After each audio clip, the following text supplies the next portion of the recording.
Do you have to choose between baby-led weaning and purees, and is one really better than the other? Honestly, you don't have to pick one side. There's more than one way to feed a baby, and the best choice is the one that works for your family as long as you progress.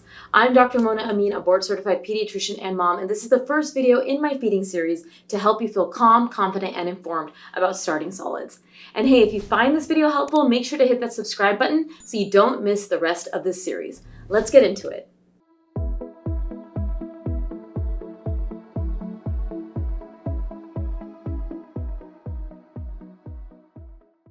So what's the difference between baby-led weaning and purees? Purees are the more traditional approach where parents spoon feed smooth blended foods like mashed banana, pureed sweet potato, or oatmeal. Baby-led weaning, or BLW, skips parent-led spoon feeding and instead allows babies to self-feed soft, graspable foods right from the start, like avocado slices, steamed carrots, banana spears, or even puree on a preloaded baby spoon. But here's the nuance. It's not about what food you're offering. It's about how your baby is experiencing it. Some babies eat purees off a preloaded spoon, which they grab themselves, so you're still promoting autonomy. I think of this as parent-led or baby-led when we think of purees versus baby-led weaning. Think of it like the difference between a guided museum tour and letting your toddler explore the exhibits themselves. Both can work. You're just choosing the experience that best fits your baby's personality and your sanity. And most families actually do a little bit of both. Starting solids is kind of like handing over the car keys for the first time, except this is way messier and with much less traffic laws. You want to make sure your baby's ready before taking that first bite. Here's a quick checklist for signs of readiness. The readiness signs are similar for both purees and baby-led weaning. The main difference, with purees, babies can start a little earlier if they have solid head control. So think no bobblehead vibes. They may not be sitting fully on their own yet, and that's okay. For baby-led weaning, your baby should be able to sit with minimal support so they're not focused on just balancing, but can actually reach and explore food. If they're a little wobbly, try tucking a roll towel at their hips in the high chair for extra support. If they have no head control or still pushing food out with their tongue, which is the tongue thrust reflex, they're not quite ready yet, even for purees. In general, I recommend starting solids around 6 months, but early tastes may be okay around 4.5 months plus if they're showing signs of puree readiness, especially for allergen introduction or if your baby grabs your mashed potatoes and moves them towards the back of their mouth. Just go slow and watch for constipation or discomfort, especially if you're starting between 4 to 6 months. Breast milk or formula should still be the main source of nutrition. Starting solids around 6 months also supports your baby's growing nutritional needs like iron and zinc, which begin to deplete around this age. We'll cover iron-rich foods in video 2 in the series.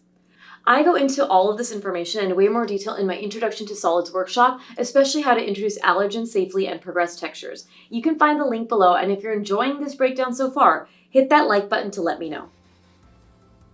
Let's walk through what feeding might actually look like. Our next video in this series will dive into what to feed and how to prepare it. Quick safety reminder, always feed your baby in an upright, well-supported position, whether you're offering purees or table foods. High chairs are ideal, or in your lap where they're supported. That can be done for purees if you prefer. Gravity is your friend when they're sitting tall, but not when they're lounging like it's a pool day. If you're doing purees, think of it like a conversation, not a performance. You're responding to your baby's cues, not just delivering bites. Here's a demo tip. Hold the spoon out and allow your baby to lean in and wrap their mouth around the spoon and bring the spoon to their mouth. This fosters autonomy and encourages their interest in feeding.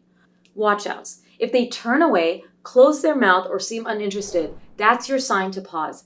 Feeding should never feel forced. Do not shove that spoon against their will. This is not responsive feeding and a pitfall of the parent-led approach. Remember, your puree-fed child can have a good relationship with food, but do not force it in with that spoon. Want to promote independence with purees? Try preloading a soft-tipped spoon with puree and letting them grab it. It's a great bridge to self-feeding if you're concerned about self-feeding early, but still want to promote that self-feeding aspect. As your baby grows, start thickening the purees gradually to build oral motor skills and introduce different textures. Remember, they can get soft, safe table foods early on, so the advancement is based on your comfort, but we do want to advance them. We'll dive deeper into safe textures, food prep, and what exactly to offer in video 2, so you'll feel confident taking that next step. So don't forget to subscribe. Self-feeding means letting your baby lead, baby-led weaning. Here's how to support it. Model exaggerated eating. Think slow bites, big chews, dramatic yum faces. Babies are watching your every move. Offer food in your hand and let them reach for it. Or place safe pieces directly on their tray. Palm or grasp tip. Until about 8 to 9 months, babies grasp using their whole palm, not a pincer like this. Think stick-shaped foods like banana spears or cooked sweet potato wedges. Around 8 to 9 months, they develop a pincer grasp, thumb and forefinger, so you can start offering smaller pieces like soft peas or cut up berries. But everything should be prepared safely. Give it time. It might be messy, slow, and sometimes they'll just play with the food or stare at it. That's okay. Self-feeding is about exploration, not efficiency. Doing both? Totally allowed. You don't have to choose. Try a puree for breakfast and finger foods at lunch, or preload a spoon and let them self-feed whenever you're able to if you want to start with the puree texture and advance. You're allowed to mix and match based on what works best for your baby and you.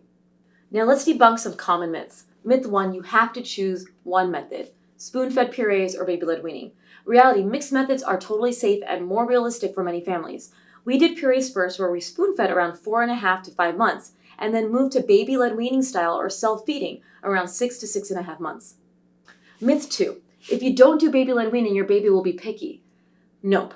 What matters most is offering variety, honoring hunger and fullness cues, and making mealtimes positive, not which method you choose.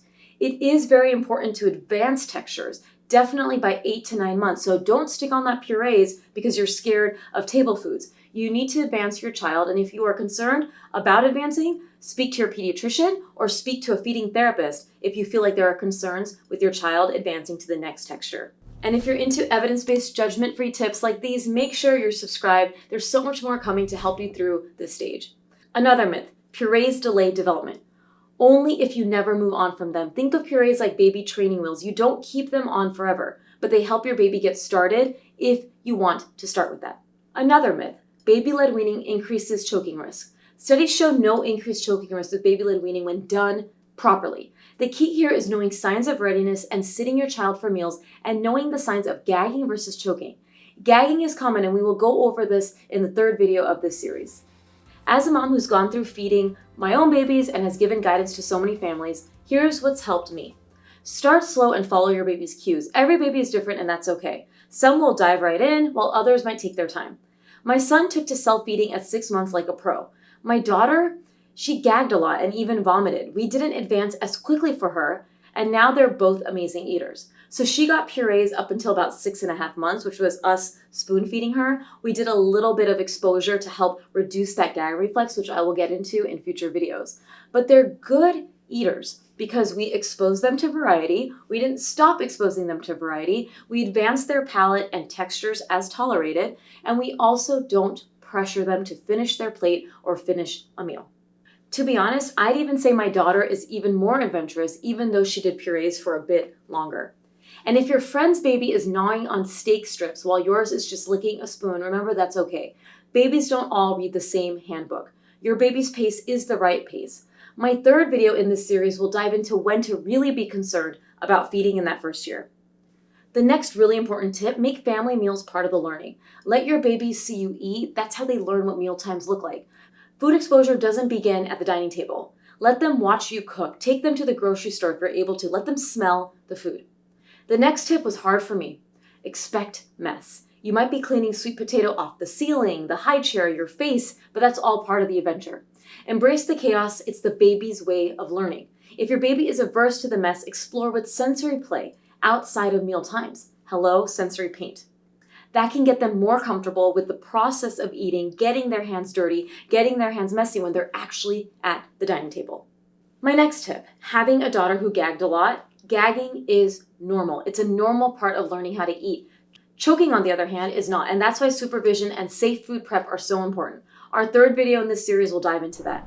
And remember, milk or formula is still their primary nutrition source in that first year. When starting solids, you will do milk feeds and then offer solids 30 to 45 minutes after. And as they get better at eating after 6 to 9 months, you can switch this and offer meals first. Food is about practice, exposure, and building positive associations. Try not to panic about how much they're eating. This panic can make you force them to eat, and this will backfire. We want this to be enjoyable. Think of solids as a journey and not a sprint. Bottom line, there's no one right way to start solids. Whether you lean into baby-led weaning, start with purees, or do a little bit of both, you're doing amazing.